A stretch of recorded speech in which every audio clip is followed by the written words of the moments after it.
Got it. Okay. Hello, everyone. CPI meeting for February. This is our third meeting this year, February 15th. And this is the parent body meeting.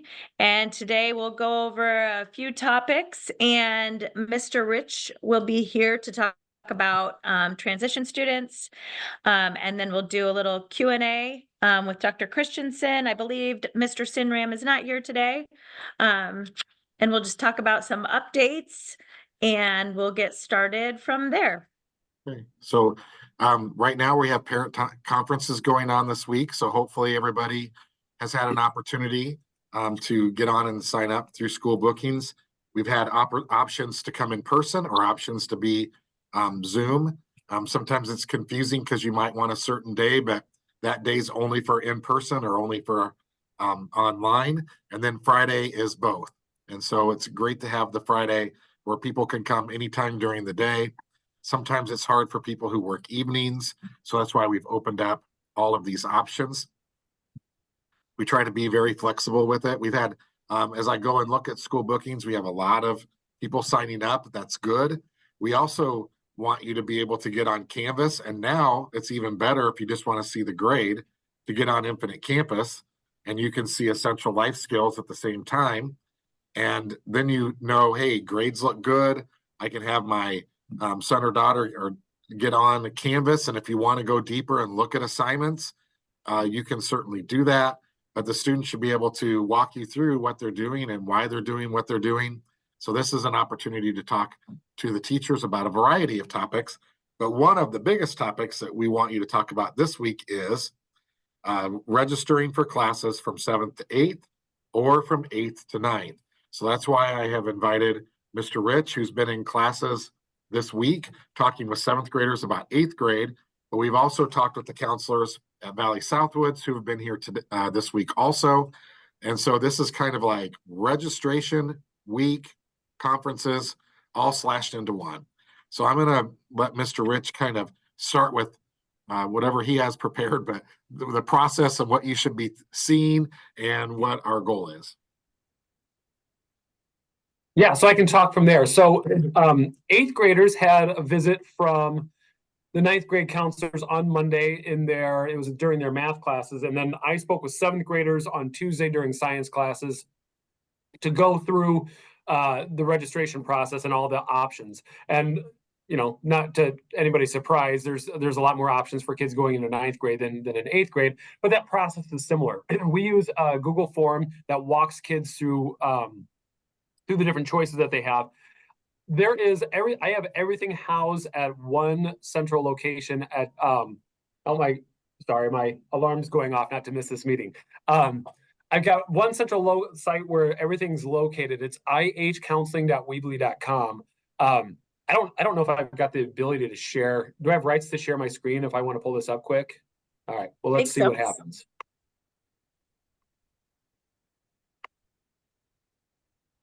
Let me try again.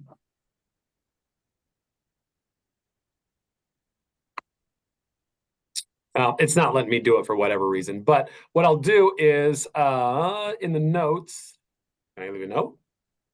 Well, I'll do it this way. I've sent emails to parents for both 7th and 8th grade that has the link to that email in there, or to that website in there, and it's got everything on there. So 7th grade at the top, you got to scroll down to see 8th grade. All the students received an individualized email that was sent to them in their inbox that has that link. So there's lots of different places to get all of this information. For parents, they can go in and watch the information that kids received, and kids that missed it can watch. We've broken it up into small segments. So you can kind of pick and choose. I want to go back over advanced classes, or I want to look at the world language stuff. Or I just want to watch, stuff about activities. And then I also have the presentation for 8th to 9th. I took a recording of the counselors when they were presenting that, so families can go back in and watch that and get any information that was missed or that they might have questions about. We asked students to, and 7th graders actually did this in class as we were doing it. We asked them to submit a draft. Same thing with 8th graders. I sent out an email reminder today. We want them to have a draft in. Now, it is set up. So they can, after they submit that draft, they can go back and make changes. And as a matter of fact, we want them to. We want them to take that draft, go home, talk to parents, take those results that they're emailed, go over that with teachers during conferences, and is this correct? Should I make any changes? What do you think about this class? That by submitting a draft, we can see what their initial thoughts are, and it allows us to go in and look and make sure that kids understanding what they're signing up for and that they're getting the right things. So we're asking for the drafts to be in. I think Southwoods has that form open until the 22nd. I'll probably shut the form down for 7th to 8th next week towards the end. But that's not the last chance you have to make changes. After that, you just email us and we'll make changes. So what that does is it allows us to start going in and manipulate that information so we can talk to any kids that need to make updates, or where we see, hey, there's a problem, you didn't sign up for enough stuff, or you signed up for too many things, that sort of thing. So yeah, we're trying to get all that in now and coordinate that with conferences so parents can have those conversations. There's a lot of information in there. There's a lot of information in those videos. I would encourage all families, if you're regardless of what grade you're going in, watch the video about the world language. There's a lot of confusion about who needs world language, when you need world language. I've been hammering on this since I started as a counselor. And I actually ran into an adult who is a teacher now in Des Moines, and he was talking about the world language he took and said, you did it right. Do you remember when I taught you that? And he said, no. So people always get it wrong. So I've been showing this video. I made this video. I'm showing it to 7th graders multiple times, to 8th graders multiple times, so people can kind of catch that. There's just a lot to consider when you're looking at it. The big thing is, if you're not going to do 4 years of a world language, we recommend that you back it up to the end of high school, so that if you do go to a college that requires world language, it's fresh in your memory. There's not a gap. You haven't forgotten that stuff in case you have to take any more. It goes into deeper information in there if you want to watch that video. But good thing to check out if you're considering that at any point. I could go off on a lot of different tangents about different things. I guess probably maybe the best idea is just what questions are out there that you think that I need to hit upon. Do the kids have, I have not looked at Eleanor or my daughter's draft yet of her classes. Do the kids can she show me on her Chromebook the class? I'll be able to see it, right? So that I can take it to conferences tomorrow? That's exactly right. So okay. When kids are filling this out, they have to be logged into their computer, because that's through their email. It's how it tracks who has and hasn't turned this in. It also allows us to go in and search for a kid, like if they've used a nickname or they've reversed first and last names. So it's all tied to their email. That's why parents don't get a copy of this. So once they get those responses, they can, and we encourage them to email that to parents, or if they don't know the parents' email, take it home, show them on your Chromebook. And that's the best way to get access. Okay, perfect. Are any of the classes the 8th graders can sign up for on that budget potential chopping block? Did they have to worry about that? Not that I know of. I don't know that there's the one question. The only one that I know that there's question marks about is Latin, and that's more because they're having a hard time finding a certified Latin teacher to fill that position. All right. Good So question. the only other thing is 7th grade Spanish, and that would be for 6th graders. We're still having them sign up because it's not a done deal yet, but that's only nothing that we're aware of into 8th grade or into 9th grade. All right. There is one confusing thing that I've talked about a couple times that I'll point out. If kids are doing marching band, they have to do marching band and concert band. Marching band does not take a spot in the schedule because it meets before school. So when kids are signing up for marching band, there's 2 ways to do it. There's 2 different options for that first semester. There's one that just says concert band, and in that case, you're signing up for concert band only and not marching band. There's one that says concert band and marching band, and that's how I say, yes, I'm going to do concert band. Please put marching band in there with me, with it. And then second semester, you also sign up for concert band. Some people are confused by that, thinking that they've got to sign up for concert band with marching band, and then second semester concert band. And that would take 3 spots. You only need the 2 spots there. And then the other one, some people have asked about a PE waiver. There is a form if you're interested in a PE waiver.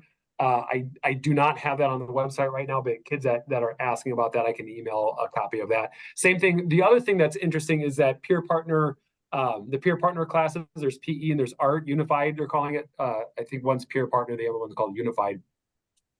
Those forms are readily available on the website as well if kids are interested in helping out. And what that is, there's an art class and there's also a PE class where they take students who are interested in helping others who might have disabilities that cannot participate fully without the assistance of another person.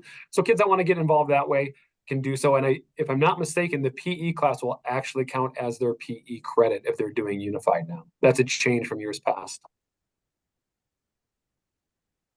So Are there since, reasons why, whoops, sorry, go no, ahead. you finish because I'm going to a different topic. So do the follow-up question first. Yeah. Okay. What are the reasons for the PE waiver? So in the past, there were some pretty strong, like it was hard to get a PE waiver. There was like, you had to be taking full year classes and maxed out, no room for it. Things have changed a little bit because the law changed. Now I think it's written that if you're in a number of activities that have physical activity up to a certain point, you can be waived from PE. It's not necessarily tied to a full schedule. So sometimes that's sports. I think marching band is in there. I think it has to do with the certification, if I'm not mistaken, of who's running the program. But on that PE waiver, it does have a list of classes that you can apply for. So we still strongly encourage kids to do PE. And I wouldn't recommend coming out of PE just because, if you're looking to get more room in your schedule to add in more classes, that's a way to go. But I think it's still a good experience for students to take it. Okay. Good to know. Thank you. I have a quick follow-up question for that as well. You said to contact counselors for the PE waiver form? Yes, if you email at me, I can email it back. Matter of fact, I don't know why I don't have it on the website. I'll also, when we get off today, I'll add it to my site so you can download it. Okay, and then that's only for 9th through 12th grade, not 7th and 8th? That's ninth. That's 9th and above. The law is written different in middle school than it is in high school. So a lot of students like 7th grade science and they have a lot of fun and has labs and, they get to build things and they feel a lot of success. And so they wonder if they should take advanced physical science in 8th grade for high school credit, or if they should, go into 8th grade science. And what would be your recommendation there when parents are thinking about that and students? That's a good one. So talking about the advanced classes in 8th grade, there's two different categories. There's English and social studies, and then there's science. English and social studies do not count for high school credit. They cover the same material as the regular classes. They just go deeper. So there's more reading, there's more independent research, there's more writing that's involved with it. So it's lower stakes. It's still good content, but it's lower stakes because it's not tied to high school. The 8th grade science, on the other hand, combines 9th and 8th grade together. And because you're covering the 9th grade class, first of all, you're going a lot faster. You're getting a lot of material. But because you're covering those 9th grade standards, you get high school credit for it, which sounds attractive. But the flip side of that is if you go in there and you do that class as an 8th grader and you don't do well and you get a lower grade than you expect, you're starting high school behind your peers because you've got a low GPA to start going into high school. So when I'm talking to kids, I tell them you really need to make sure that you're willing to put in the time and effort to keep that grade up. There's no sense in taking an advanced class in 8th grade and getting a poor grade. Taking that advanced class in 8th grade, it gives you the opportunity to get to an AP biology faster. But even if you don't take it, you can still take AP biology in high school. So it might open up some spots in high school where you could cram in more science classes. The thing that I strongly advise against, and this goes for math too, there's no sense in hurrying up to get your requirements done and then stop taking science classes or stop taking math classes. Because usually kids that are on that advanced track are looking at college stuff. If you stop taking those courses and you have a gap in there when you go to college, taking time off is going to be a detriment. So look at, these are the science classes I want to take all the way to I graduate. If I want to take AP Bio, AP Chem, AP Physics, and load up on those, maybe that makes sense to take advanced science in 8th grade. But if the goal is, hey, I'm going to get this science class out of the way so I can quit science, that's not a great decision, right? If you've got a kid that loves science, go for it, right? If you've got a kid that yeah, it's okay, it's not my favorite thing in the world. And don't make them into science haters by putting them into a class that's going to be over their head, that's going to push them. So in the long run, I think it's better to be a strong student in a class where you're doing well than to do poorly in a class that you end up hating.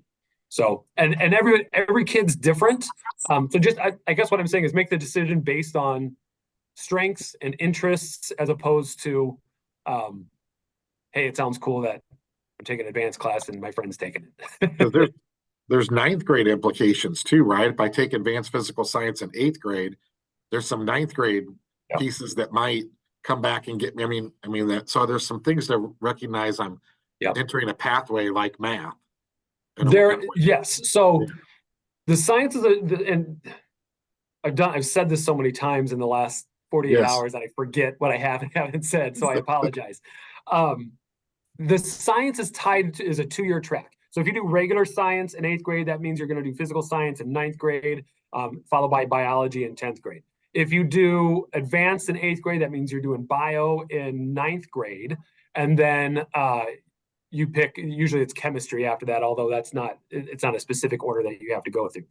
Now, in past years, there's been a perception out there that taking the advanced bio in 9th grade was different than the bio in 10th grade. And some people even thought the advanced bio in 9th grade was easier than 10th grade, which isn't the case. But they're adjusting next year. And so the 9th grade, if you're in advanced and you take advanced 9th grade biology, that exact same advanced 9th grade biology is now offered in 10th grade and beyond. So it's not like you're missing out on an opportunity to take that advanced class. And really what they found is that the biology that most kids were taking, they call it biology B, that's the same as that what they were calling advanced biology in 9th grade. So that's kind of why they've evened it out and made it so it's the advanced track, even if you're in 10th grade. That's different than AP Bio. You take that advanced biology first, and then you can take AP Bio later on. And that AP Bio class is one of the most difficult that they offer up there. So just some things to consider. Any other questions? Math also affects the high school GPA, right? Math and science. If they're in algebra next year, that will impact the GPA. Algebra and above will go on. And the same advice I would give to anybody that's taking algebra next year, don't use it as a way to finish math early. And if Mr. Sinneram were on here, he'd tell you the story about he got to his senior year in high school and he was done with his math. He's like, I don't want to do calculus. And then he went to college and regretted not doing calculus before he got there, staying in math, right? So yeah, that does. The other one that does count for high school credit is Spanish. If kids take Spanish in 8th grade, this is not true for 7th grade, but if they take Spanish in 8th grade, that's high school Spanish 1. That's the same course that juniors are taking if they start Spanish their junior year. So it's not technically an advanced class, but it's advanced for 8th graders because it's a high school class. And it counts towards the GPA for high school. If kids don't do well in that Spanish class, they can retake that in their 9th grade year, and the higher of the 2 grades will count towards the GPA. But that's something to consider too. And like I said in that video, one of the things I stress in there, if you're not looking to do at least 4 years of Spanish, there's not a whole lot it doesn't make a whole lot of sense to start in 8th grade. Because if you do 2 years of Spanish and then let's say you go to Iowa and they're like, great, you're in, you took your 2 years. We're going to now make you take Spanish 3 and Spanish 4. You're going to have forgotten all that stuff and you're going to have to restart. Makes sense. Any other questions?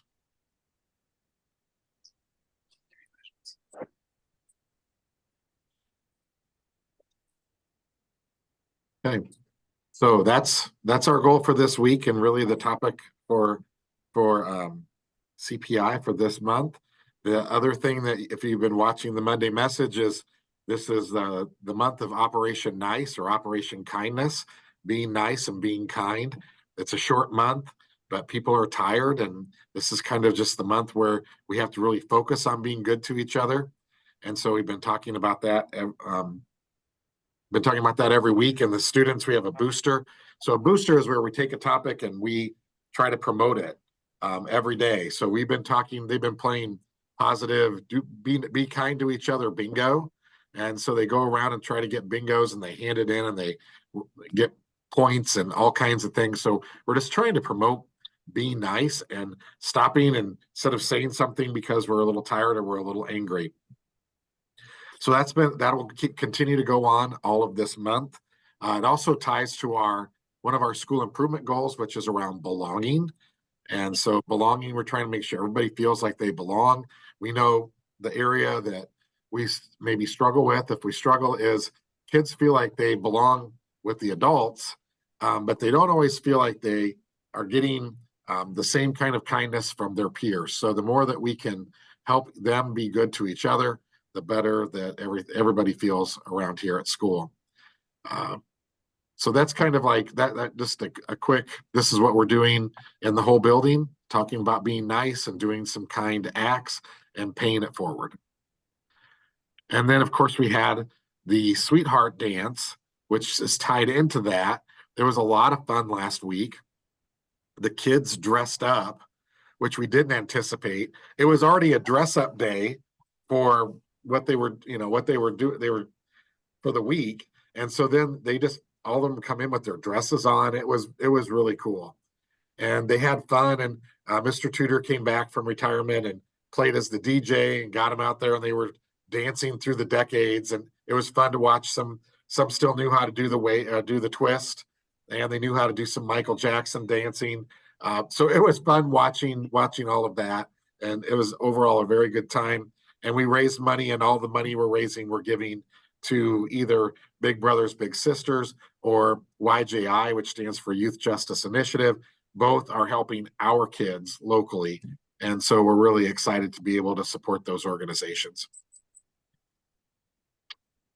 So belonging, be nice, be kind, pay it forward. Love Any it. other questions about anything going on at Indian Hills?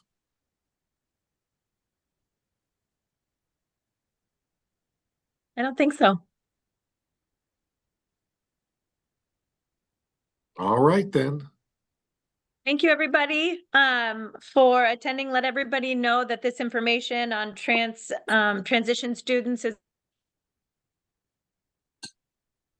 this is recorded. So thank you so much, Mr. Rich and Dr. Sinram. And for that, our next meeting is going to be April 18th. So we will see everybody then. Yep. Thank you. Thank you.